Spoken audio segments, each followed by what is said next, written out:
અમદાવાદના શિવરંજની બ્રિજ પાસે પાણી ભરાઈ ગયા હતા, જેથી વાહન ચાલકોને પસાર થવામાં ભારે મુશ્કેલીઓનો સામનો કરવો પડ્યો હતો।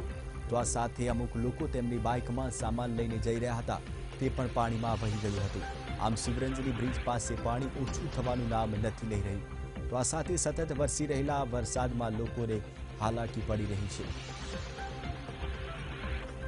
શહેરના અનેક વિસ્તારો પાણીમાં ગરકાવ થયા છે। રોડ રસ્તા ઉપર પાણી ફરી વળ્યા છે। લોકોને પારાવાર મુશ્કેલીઓનો સામનો કરવો પડી રહ્યો છે।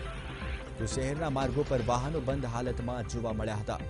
તો શિવરંજની વિસ્તારમાં પણ ભારે પાણીનો ભરાવો જોવા મળી રહ્યો છે।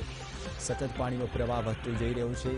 આગામી 24 કલાકમાં ભારે વરસાદની આગાહી કરવામાં આવી છે, ત્યારે તંત્ર દ્વારા લોકોને કામ સિવાય બહાર ન નીકળવા માટે પણ સૂચના આપવામાં આવી છે। આ પૂર્વે શહેરના મેયર ગૌતમ શાહે વીટીવી સાથે વાતચીત કરી હતી અને તેઓએ લોકોને એલર્ટ રહેવા માટે સૂચના આપી છે।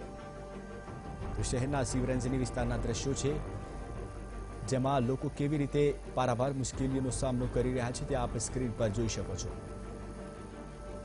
અનેક વિસ્તારોમાં પાણી ભરાયા છે, લોકો ભારે મુશ્કેલીઓનો સામનો કરી રહ્યા છે। ગૃહિણીઓ પણ બહાર નીકળવામાં મૂંઝાઈ રહી છે। ઘરવકરીનો સામાન લેવા માટે ગૃહિણીઓને બહાર જવામાં મુશ્કેલી પડી રહી છે।